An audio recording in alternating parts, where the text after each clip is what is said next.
So, can you remember the first or the initial conversation between Job and his wife? The initial conversation between Job and his wife, I'm just going to read this here. This is coming from Job 2 and verse 9 and 10. Job 2, 9 and 10. Then said his wife unto him, Dost thou still retain thine integrity? Curse God and die. But he said unto her, Thou speakest as of one of the foolish women speakest. Thou speakest as one of the foolish women speakest. What? Shall we receive good at the hand of God, and shall we not receive evil? In all of this, did not Job sin with his lips?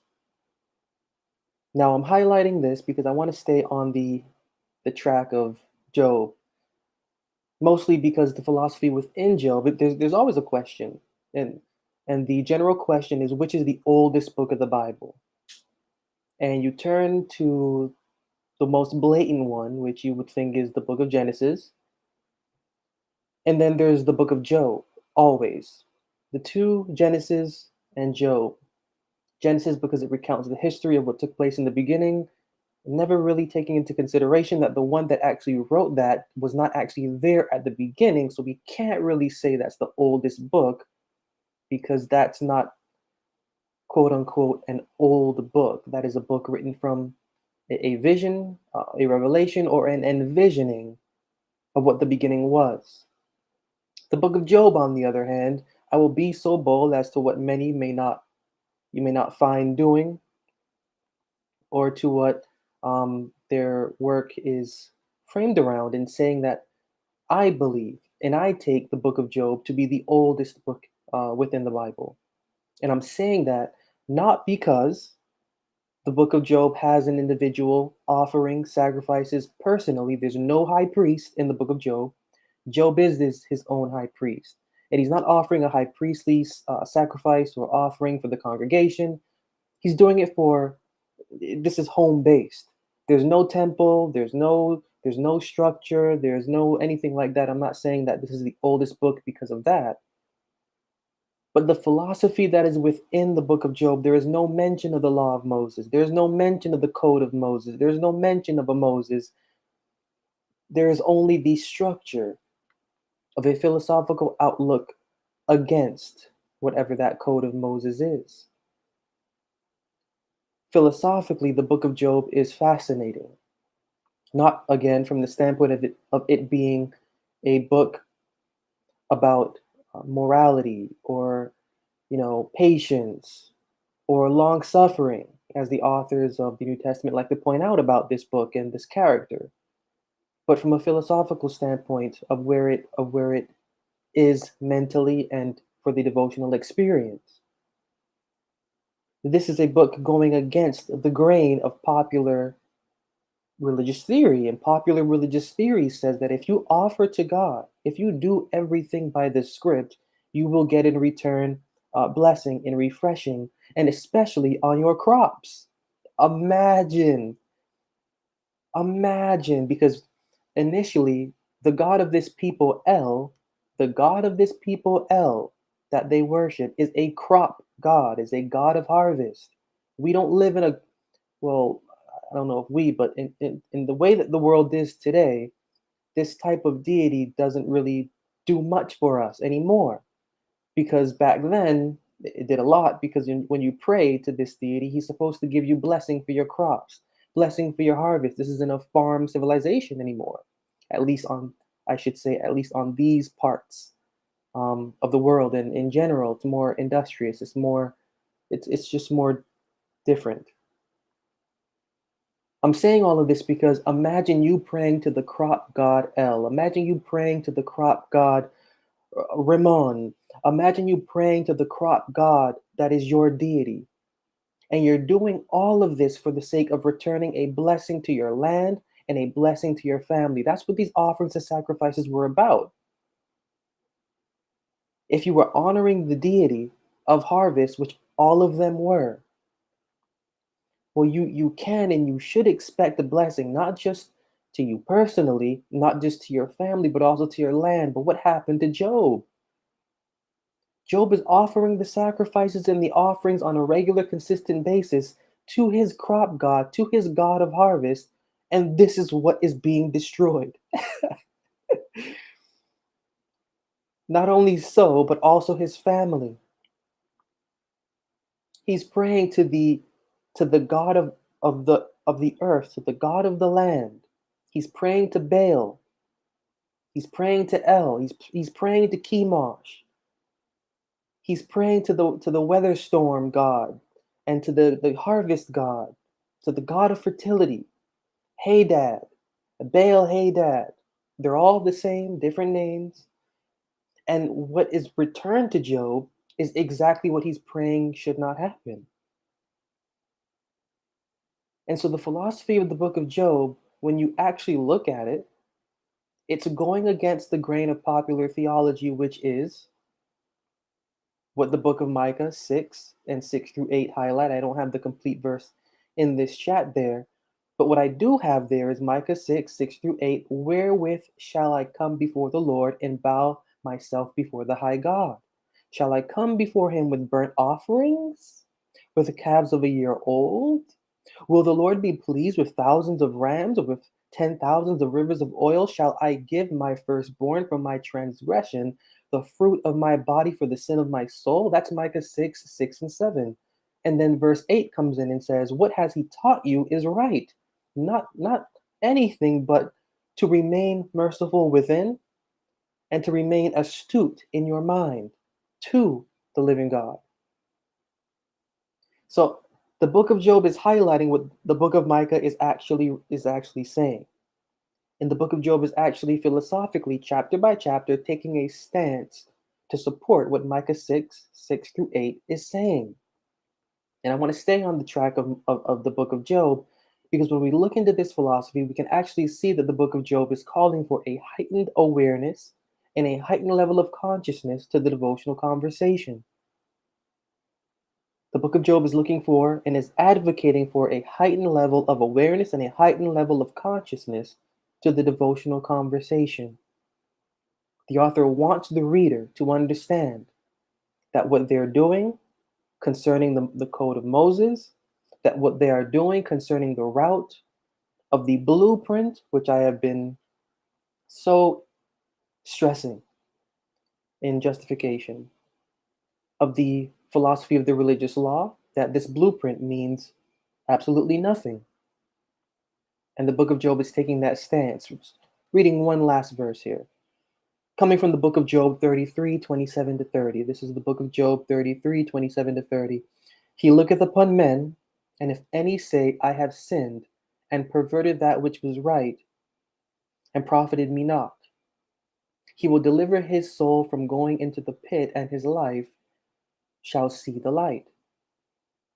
Lo, all these things worketh God oftentimes with man, to bring back his soul from the pit to be enlightened with the light of the living. Now, wherein that is an offering and a sacrifice.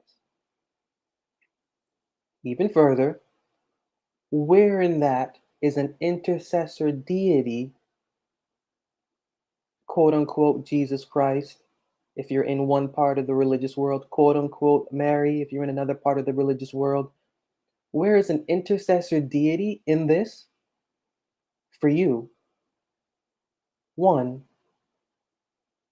And where is a ritual of, or an act or a deed of penance or of forgiveness in this for you and for me? There is none. There is none, because the philosophy in the book of Job is unlike the philosophy that is within any other book of the scriptures. You actually have to find in all of the books of the Bible this one philosophy. The book of Job is giving, giving the reader the point of view, the original point of view, before the additions of Moses came on, and then the additions of the religious law became the surface magnified understanding.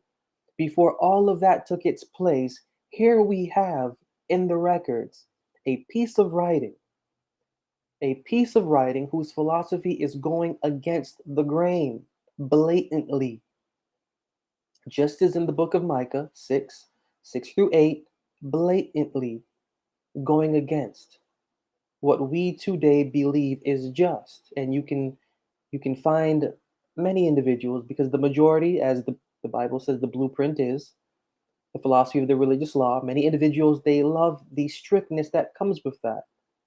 The and if it's not the strictness that comes with that, the routine of the feasts and the traditions and the theories and the dippings and whatever they're dipping in, and all of this is deceptive. Book of Job points that out, because the book of Job's philosophy is wanting the reader to see that they need to take accountability and responsibility for their own devotional self, not by a ritual, not by a deed, not by an act, but by what is going on within the core of the devotional philosophy. Job's wife, listen, you're still retaining your integrity for this harvest God that you pray to and that has now destroyed the harvest. You're still retaining your integrity by doing everything, by maintaining your stance that this crop God is still good, even though he has destroyed the crops that you continue to sacrifice for, that they be not destroyed. You're still going to retain yourself for such a deity? And the response was, it was never about the crops for me. I was doing them because of what I believed was inside of me and that it needed to be manifested outwardly. Now I now I know, and I'm just summing up the chapters thereafter, still speaking in the voice of Job. Now I know that these sacrifices and offerings mean nothing, but that what accounts worthy is the movement of the heart. And so you find the narrative of the book of Job going away from, sure, this is what it is, and this is what is supposed to be concerning the blueprint of the religious conversation, and it's failing, and it has failed. And the one that is supposed to be supposedly blessing such an act is now cursing such an act, and is now showing to me the revelation of his greatness beyond these acts. I want to quarrel with my harvest crop God for not supporting my sacrifices to keep my crops, family, and harvest safe. Yet he's arguing back to me, are you greater than me? Are you greater than what I have done and what I can do? Do you believe that your sacrifices and offerings make you equal to me? Do you believe that your sacrifices and offerings make you fit to receive any sort of protection from me? The answer is no. To reduce the one speaking to Job to sacrifices and offerings is to reduce human consciousness and accountability for the act that they are doing concerning such offerings and sacrifices. There is a diminishing of actual reality by placing confidence into what is done by the body. There is an actual relinquishing of humanity and of self by placing regard for what is done or thought to be done within these sacrifices and offerings.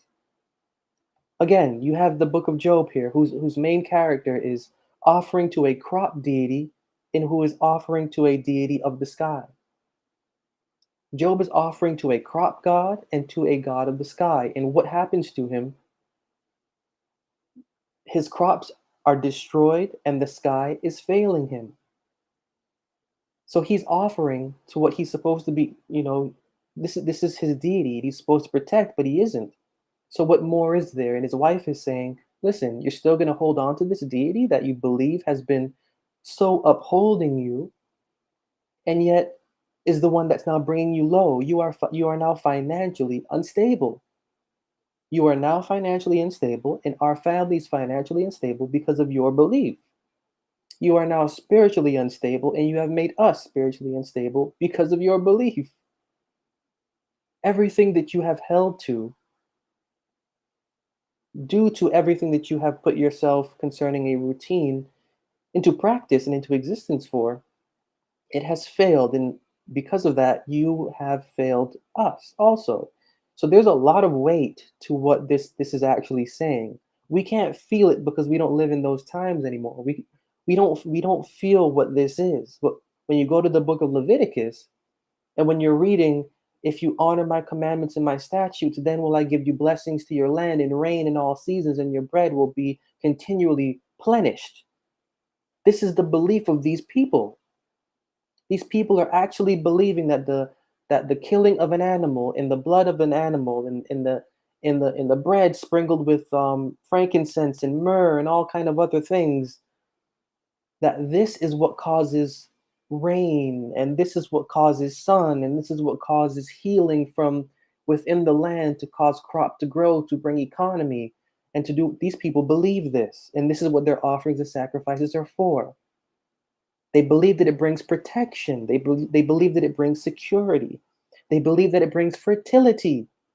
They believe that it brings everything concerning this natural temporal life, and that's why they do it. So when it fails, what do you do?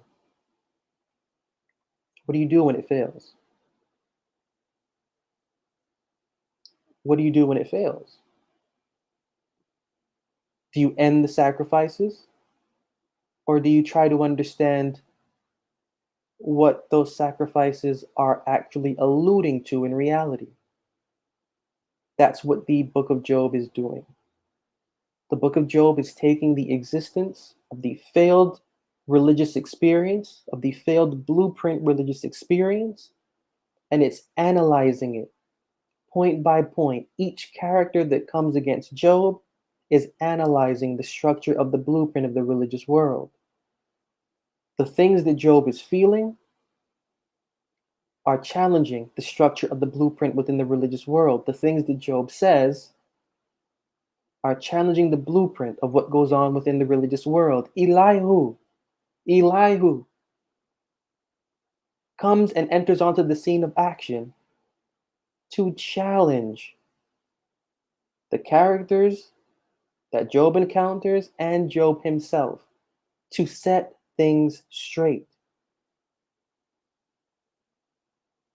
In the book of Kings, when Solomon is praying, in the book of Kings, when Solomon is praying, and he's saying, when this people turn aside from you, I pray that you hear from where you are in heaven. And once you hear our prayers, you forgive. Where in that is there an offering for sacrifices for forgiveness? That is a direct, that is a direct statement. That is a direct statement.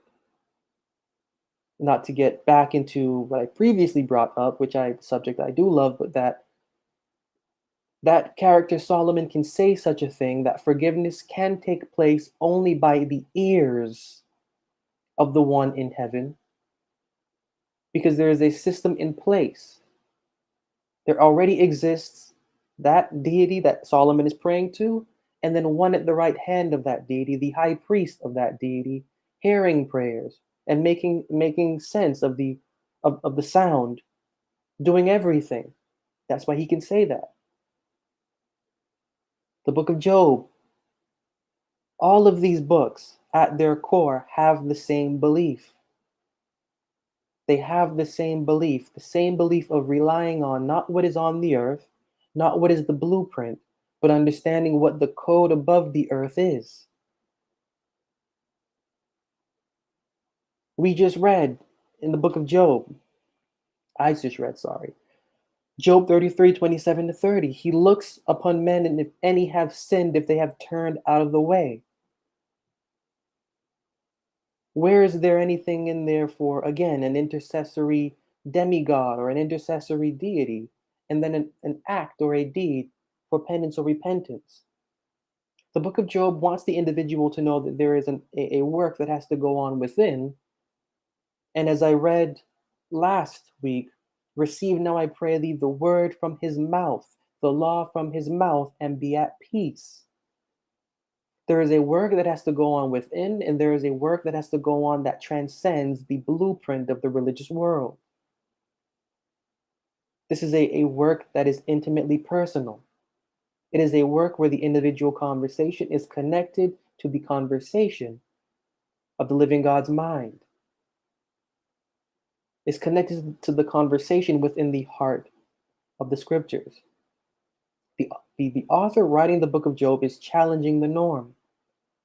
The norm is that, and the Bible makes this completely positive, is that when you do these offerings, when you don't do these offerings, you get either a blessing or a cursing. That's the narrative. Do them, get blessing. Don't do them, get cursing. The book of Job does not do that. The author of the book of Job is more honest than the authors and the editors of the other books of the Bible. The author of the book of Job says, do these offerings and sacrifices, and it's up for debate. It's up for debate. Do these offerings and sacrifices, and you are not promised a blessing. Do these offerings and sacrifices, and you will still yet get cursing. Blessings up for debate, cursing's automatic. You will still be cursed. Blessing, And so the author moves on from that by saying, don't you know, even though we may receive good, should we not receive evil? There is more to the story than offerings and sacrifices. And if doing offerings and sacrifices is what one believes will get them some sort of divine favor, well, then the author of the book of Job wants the reader to know that you're wrong for thinking so. Despite what you may do with your physical body, there is an art that the body of the devotion needs to master. And that art is an art of awareness, accountability, responsibility, and consciousness to the body of the belief. To master that art is to understand that whether you will do or not do, well, then you can safely move on with your practice due to what is within you and has grown. An inward work is what the author of the book of Job wants the reader to understand. An inward work. Go back to Micah. Shall I offer any offerings? Will that satisfy? Will I offer the fruit of my own? Will that satisfy? What oil shall I offer? Will that satisfy? No, none of it will. None of it will satisfy. And none of it is supposed to satisfy, because at the end of whatever you're offering, it is to an invisible deity. It is to a deity that is an idea. You're offering sacrifices and you're fulfilling deeds to an idea of a deity that is your ideal of a deity. That's what the author of the book of Job is getting at. And that's why the interaction between Job and the mind of the living God takes place. You have been offering something supposedly to me. You have been offering an ideal, sacrificing to an ideal deity. So that's not me. That's what those interactions are basically about. And you get Job finally able to question and get a response from the one he believes he's offering sacrifices to. All of this is philosophy. All of this is written to get the individual mind to see that the blueprint that the religious world maintains itself by is really, really not all that intelligent. And it's not supposed to be intelligent. It's the track, it's the DNA of this realm called Earth. There's no, as it says, rhyme or reason. There is no, it is what it is. And we have to do our best not to fall into that, because that that is the deception. Author of the book of Job knows that. Author of the book of Job understands that. That is the deception. The philosophy within the book of Job wants the reader, wants the student, and I should say wants their patient, because if you're reading the book of Job, you are a patient in the hospital of the religious world. To understand that the way that they are going about their devotional conversations character really needs amending, really needs amending. Because to the superstitious, if you're going to open up yourself to an experience fulfilling deeds and acts, you are opening up yourself to an experience of a negative energy. You should prepare for disappointment if you are opening up your experience to deeds and to acts. Prepare for disappointment, because life doesn't work that way. The way that life does work is that man, is that woman will be taken and brought into situations where their heart will be tried, where the religion that they have will be tested and will be shown to be false. The way that life works is transformation through the revelation of false religion via deeds and acts, for the purpose of stimulating consciousness and awareness, responsibility and accountability to the individual character, to the individual mind, to the individual person, to get them to see the steps they need to take to be better human and devotional creatures and beings. That's the foundation of the book of Job. That's the philosophy therein. Despite whatever moral circumstance, moral victory we can find in there, because there are many, stepping aside from that and just looking at the core, the underlying philosophy, what builds the house of that moral code that the book of Job has, is the philosophy of maintaining self without the idea of God, which is absolutely mind blowing. Which is absolutely mind blowing. Which is absolutely mind blowing. And it is. It is. Imagine a book in the Bible. Imagine a book in the Bible where the philosophy that the author is setting in place is a philosophy discrediting the God of the Bible. And when I say God, I'm saying quote unquote God, meaning core philosophy. At the heart of this term called God within the scriptures, I don't really care what traditional philosophy has to say, what traditional religious theory has to say, what our natural opinion is due to the upbringing of superstition and religion.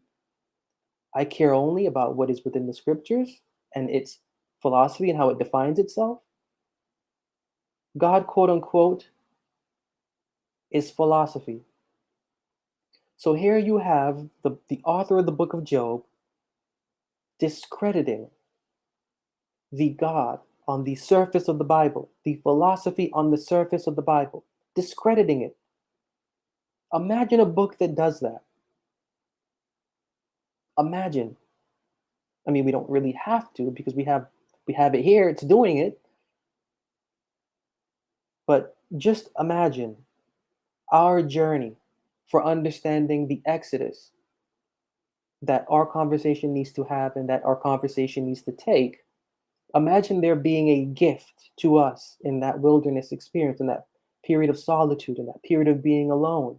Remember, Abraham, your father, I called him being alone and blessed him. That's in the book of Isaiah. Imagine the Bible having a book giving us this in this period and what that means. The book of Job is revolutionary. The book of Job is absolutely revolutionary because you have the Bible, and I'm glad that the book of Job isn't the first book. I'm glad that the book of Genesis is the first book because Genesis, beginning generation, Genesis, that first chapter is telling us what the blueprint of the religious world is. And soon, in justification, I will start talking about the male and the female assigned to subdue and replenish the earth by the image of God. Genesis chapter 1 lets us know what the blueprint of the traditional religious theoretical life is. And it is in dedication mindlessly, automatically in dedication to the philosophy of the religious law. The human being will automatically gravitate to that. The human being will automatically argue for that. The human being will automatically argue against any argument attacking the religious law because it's in the human DNA to support the philosophy of the religious law. That's automatic. That's in us. We are created. We are created to support the subjection of our conscience by religious code. That's just life. And that's how we're created. Yet, you have the book of Job. You have the book of Job arguing against how the human being and how the devotional being is created by its philosophy. Each book of the Bible talks about how wrong the Code of Moses is. And I'm not talking again as singular, as singling out Moses. I'm saying the code of the philosophy of the religious law. Each book of the Bible talks about how wrong it is. But you really won't be able to understand how wrong it is until you really understand the context of where the Bible's mind attributes its character to and from. So the Bible is a really deep. I don't know if deep is the word, but the Bible is a book that is beyond. That is beyond. I'll just say that is beyond. And to really understand its context is to understand the philosophy that it has within it, not the surface, within it. The author of the book of Job is doing that. In each one of their chapters and everything that is said, the author is getting out an experience, a philosophical experience that has absolutely nothing to do with maintaining self by a code of religious law. The code of religious law will disappoint. The code of religious law is framed and supposed to disappoint. If you're putting your hope and everything on a code of religious law, it may not happen now. It may not happen now, but unexpectedly, at an appointed time, you will be disappointed by it. And when you are, what will you have to rely on? Because if you have nothing, well, then you're going to become an enemy to everything that you associate that experience with. But if you are able to maintain something within you, because no matter what, that is going to disappoint you. You may not see it now, you may be blind to it. It's going to disappoint you, and it's going to hurt you. And I can say that not just because of what the intention of the author of the book of Job is pointing towards, but due to the conversations that I've had with individuals who have experienced the Job experience. They have done what mother and father has taught them. They have done what traditional religious theory has taught them. They have believed.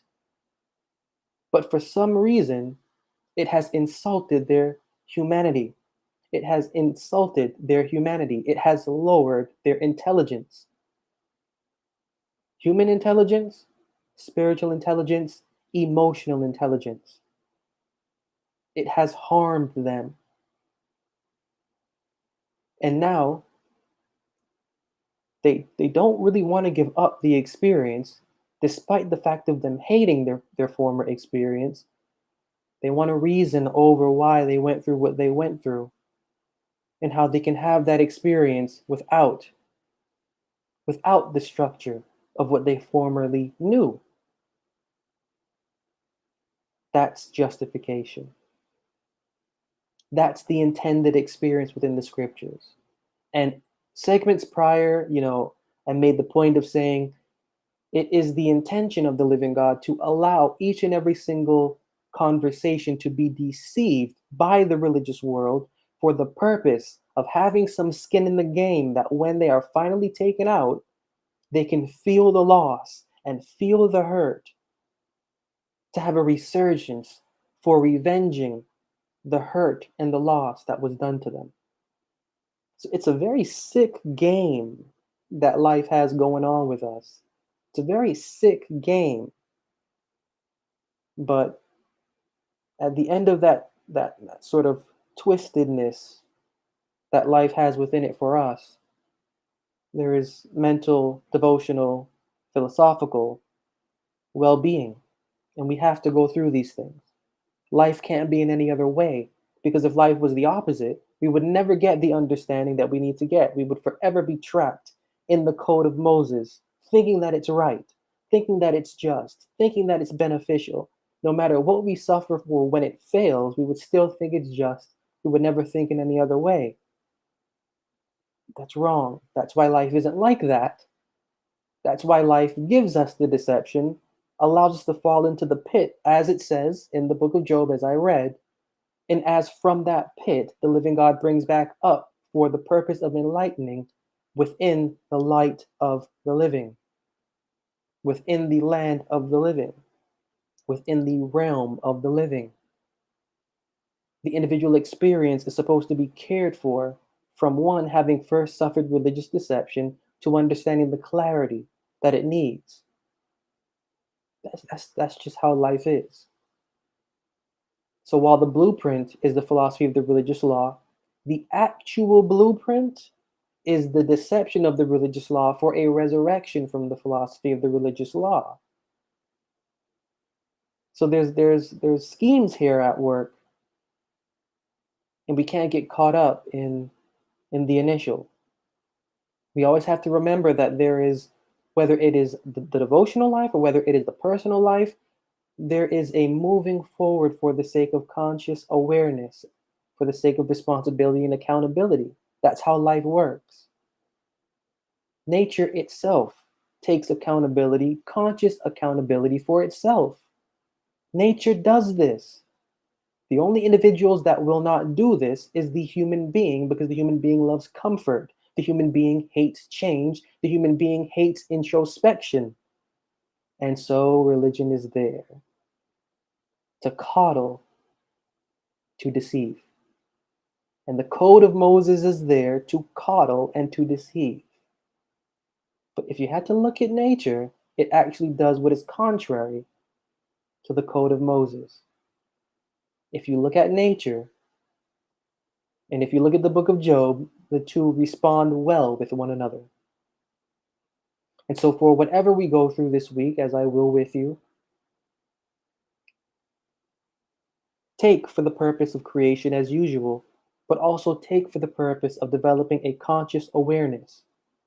A conscious awareness and then a purpose for accountability within the devotional conversation.